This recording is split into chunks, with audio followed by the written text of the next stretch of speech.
8h19 sur Europe 1 avec nous en duplex, le cofondateur de l'association Architectes de l'Urgence. Bonsoir Patrick Colombel. Bonsoir. Merci d'être avec nous. Quelle priorité pour vous après ce séisme dévastateur ? L'urgence, c'est d'essayer d'enlever les personnes qui sont sous les décombres. Ça, c'est une priorité absolue. Et puis derrière ça, il y a les vraies logistiques qui vont se mettre en place, et notamment pour faire du logement d'urgence pour les gens qui en ont besoin. Comment est-ce que vous allez agir, vous, à votre niveau ?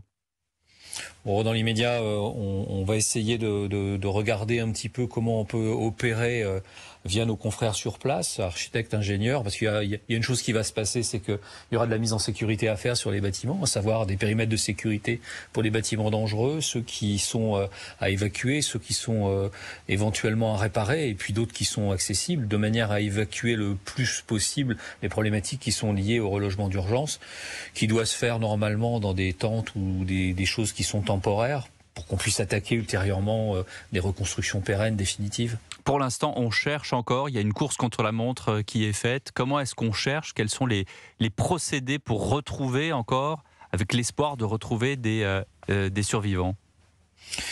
Les équipes de sauvetage et déblaiement, les Marocains ont des compétences dans le domaine.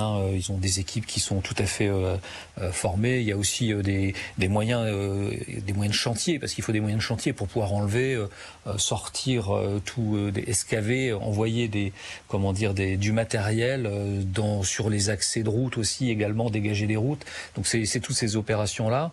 Donc le sauvetage déblaiement, ça s'opère jusqu'à temps qu'on ait fini de retrouver tous les éventuels survivants, qu'on ait fait à peu près toutes les poches, et puis à partir de là, on partira sur une autre opération. Donc ça va durer, généralement ça dure plusieurs jours, entre 2, 5 et éventuellement une semaine, parfois plus longtemps, comme dans d'autres opérations, comme on l'a vu récemment en Turquie, où quasiment 15 jours après, on continue encore à faire du sauvetage. Vous dites que les Marocains ont des compétences et du matériel, mais de quelles compétences s'agit-il et de quel matériel précisément ? Comment est-ce qu'on fait ? Expliquez-nous pour qu'on essaye de voir avec vous comment ça se passe.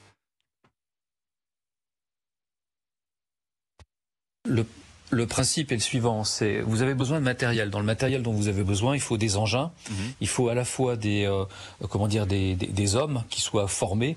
Donc les engins, c'est éventuellement des grues, des camions, ce genre de choses. Il faut des moyens pour pouvoir couper, tronçonner selon le type de structure que vous avez. Si vous avez des structures en béton, il faut des outils, il faut des outillages spécifiques pour cela. Donc généralement, il faut des gens qui soient qualifiés, qui soient formés, qui puissent le faire, et c'est des ouvrages avec des personnels qui sont tout à fait adaptés à ça. On a différents types d'habitations au Maroc. On a entendu dans le journal des témoignages de personnes qui disaient que malheureusement au Maroc il y a des maisons qui sont construites avec de la terre et des pierres. Il y a aussi des immeubles plus modernes. Quelle est la cartographie de ces habitations au Maroc ? Monsieur Colombel, est-ce que vous m'entendez ? Précisément, je ne pourrais pas répondre parce que oui, je vous entends très bien. Alors je vous laisse répondre. Oui. Je vous laisse répondre sur le type d'habitation. Oui, précisément, je ne peux pas vous répondre parce qu'on n'a pas encore les éléments cartographiés. Ouais, on n'a pas encore les éléments cartographiés qui sont tombés. À partir du moment où on les aura, on saura plus précisément. Dans l'immédiat, on n'a pas les zones touchées, on n'a pas d'éléments qui ont été communiqués jusqu'à maintenant par les autorités, donc on ne sait pas exactement. Mais globalement, on sait que les constructions qui sont faites en béton sont plus compliquées, plus délicates.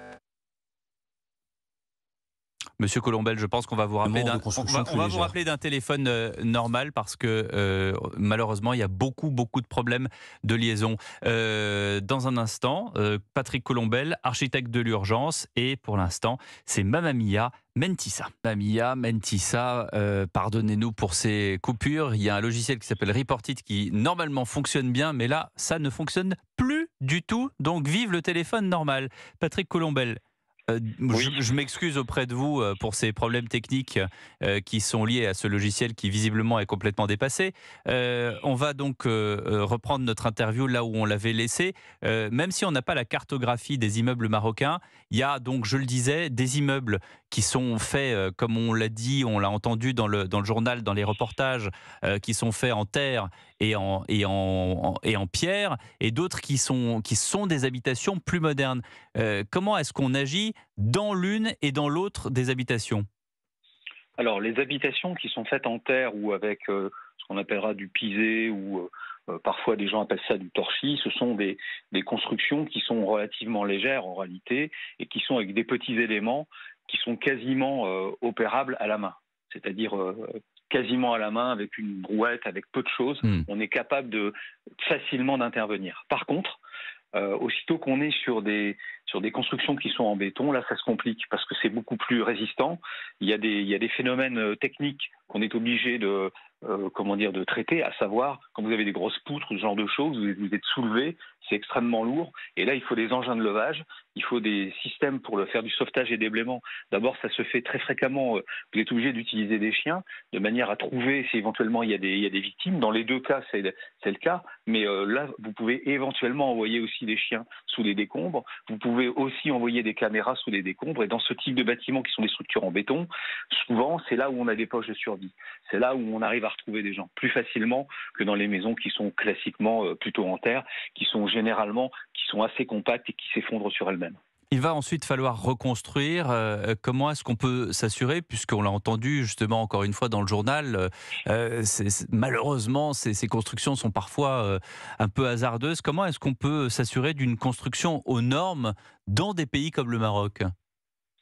Alors, les réglementations dans les pays, généralement, elles sont globalement appliquées par les professionnels. Bon, d'une part, il faut quand même, les architectes, les ingénieurs localement au Maroc, ce sont des gens qui savent construire, ils ont un niveau qui n'est pas du tout ridicule, ils sont tout à fait capables d'appliquer une réglementation parasismique. Généralement, le gros problème derrière ça, ce sont les moyens de compétence et puis aussi les réglementations qui sont mises en place et au moment auquel on construit.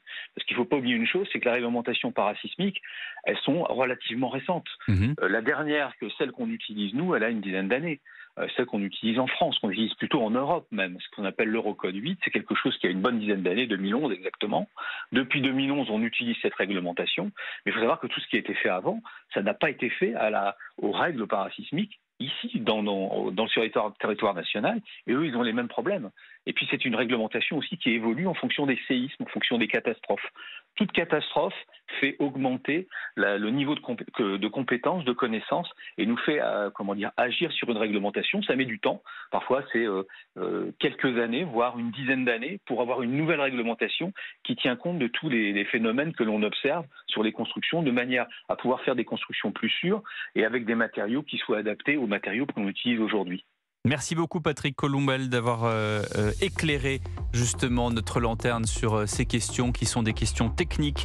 Je rappelle que vous êtes le cofondateur de l'association Architectes de l'Urgence.